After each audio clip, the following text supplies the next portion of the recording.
Olá, queridos acadêmica e acadêmico. Animados para o nosso encontro de hoje?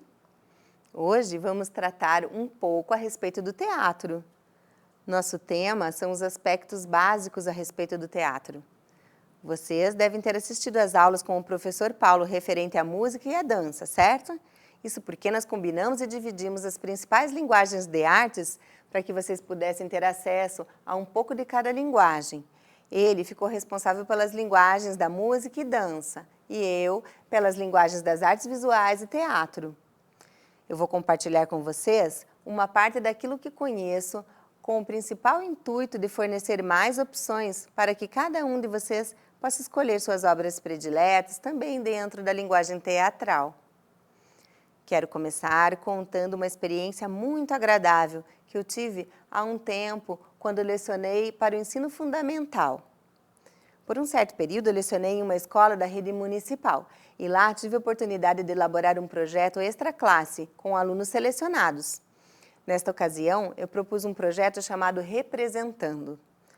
Para ingressar nesse projeto, os alunos precisavam manifestar sua vontade e se comprometer em comparecer na escola no período complementar.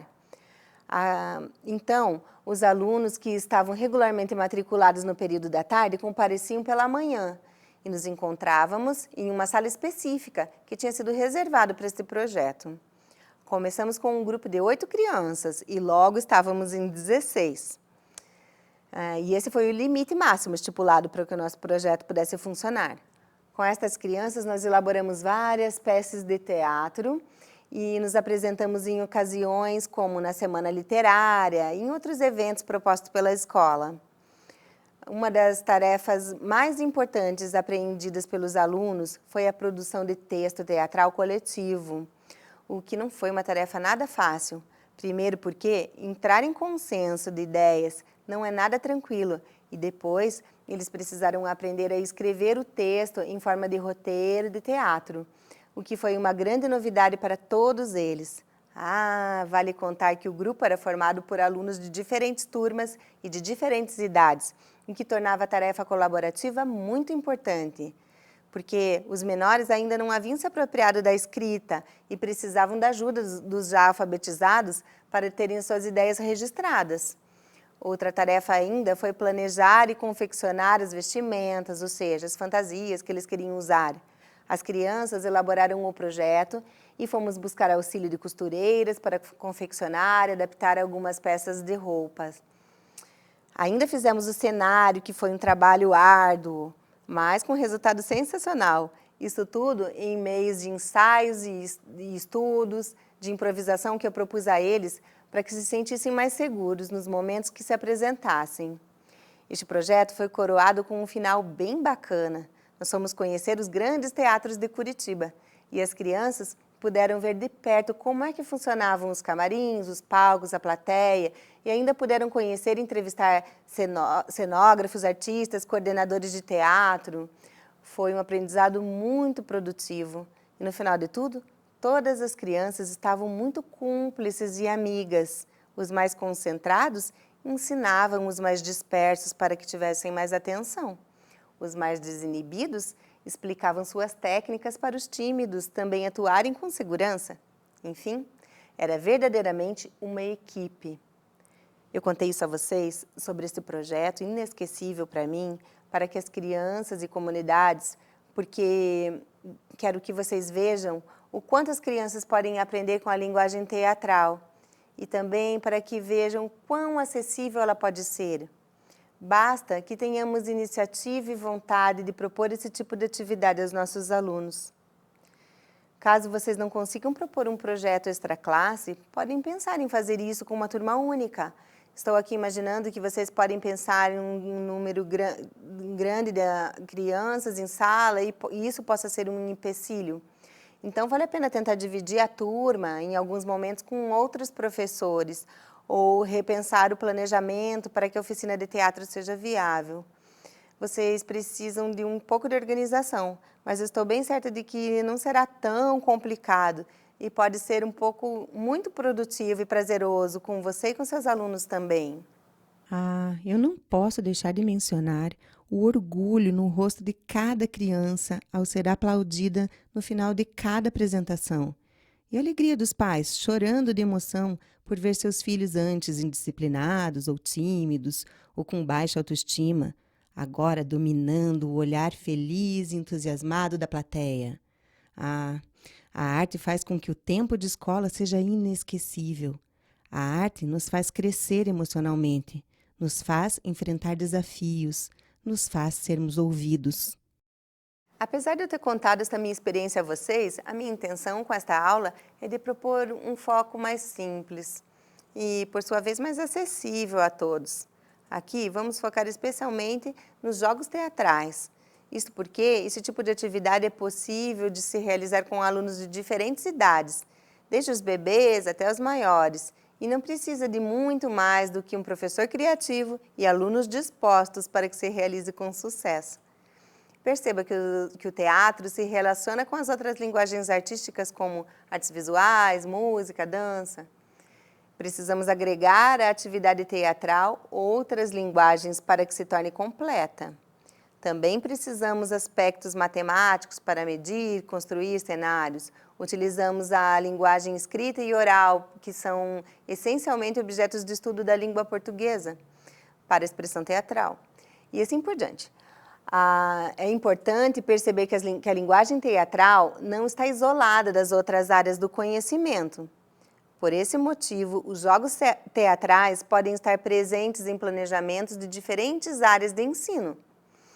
Eu posso propor um jogo teatral no qual a criança precise representar por meio de mímica determinado animal, a fim de que o outro adivinhe o que é que ele é naquele momento. Para isso, estarei juntando técnica teatral e conhecimento de ciências, por exemplo. Pesquisando, vocês poderão encontrar inúmeras propostas de jogos teatrais. Também poderão criar seus próprios jogos. Aqui eu vou citar algumas ideias e você vai aí anotando aquelas que julgar interessante para compor o seu planejamento de ensino. Aproveite também para anotar as ideias que eventualmente você venha a ter. Assim, a ideia não se perde. Algumas vezes temos umas boas ideias e, porque não anotamos na hora, depois já não mais conseguimos nos lembrar. Anotando, você terá tudo acessível e poderá relembrá-la com facilidade.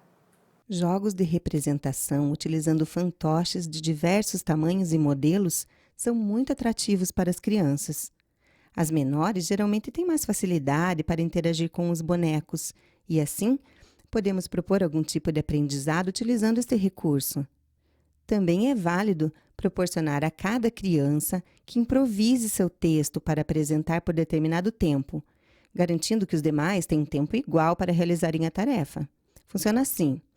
1 ou 2 apresentam, enquanto os outros treinam a formação de plateia, ouvindo, interagindo quando solicitado, aguardando sua vez para se manifestar. Depois de, digamos, uns 5 minutos, troca-se a dupla, para que as outras crianças também se apresentem. Vejam, estamos trabalhando, além de tudo, a noção do tempo com os pequenos.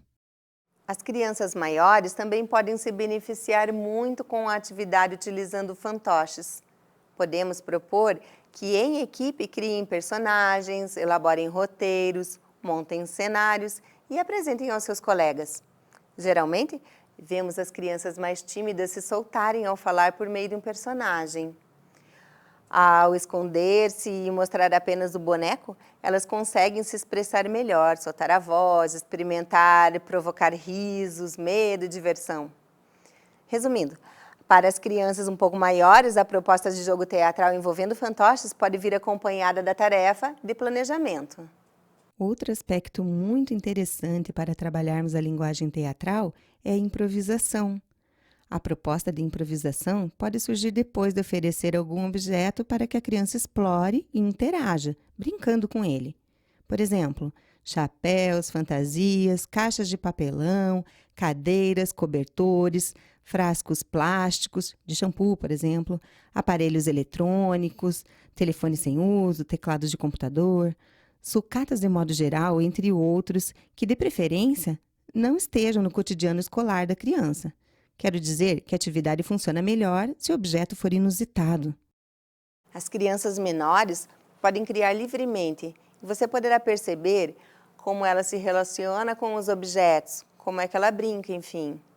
Podemos conhecer muito a respeito de uma criança ao observarmos ela brincando. Vale a pena você, mais uma vez, ter em mãos uma caderneta e anotar aspectos observados naquela criança. Isto vai ajudá-los a conhecer mais os seus alunos, o que pode possibilitar que você venha, por exemplo, a elaborar um parecer avaliativo competente a respeito de cada criança. Aos maiores, o jogo de improviso serve também como oportunidade de interação com os outros colegas. Você poderá observar como cada criança se relaciona com a outra, como é que resolve conflitos, como divide objetos, como contribui, como impõe sua vontade, como respeita os demais e como se aproxima dos outros. Você poderá conhecer muito de como seus alunos se relacionam e os aspectos que poderão ser incluídos em seu plano de ensino a fim de contribuir para o crescimento emocional dos seus alunos, pessoalmente e também em relação com a sociedade. Enfim, como eu disse a vocês, estas foram as sugestões para provocar sua criatividade. A tarefa de cada um de vocês agora é pesquisar mais jogos teatrais possíveis de serem colocados em prática com seus alunos. Lembre que o teatro tem 3 importantes funções dentro do ensino. A primeira diz respeito à comunicação e à expressão. A segunda, com produção coletiva. E a terceira, como produto cultural e apreciação estética. Assim, tanto representar como apresentar-se e assistir a peças teatrais contribui para que os seus alunos tenham crescimento em sua linguagem teatral. E então, tiveram algumas ideias? Espero que a sua folha de anotações esteja lotada de rabiscos de projetos. Também espero que você utilize essas inspirações para elaborar as suas aulas frutíferas. Aguardo vocês em nosso próximo encontro. Até lá!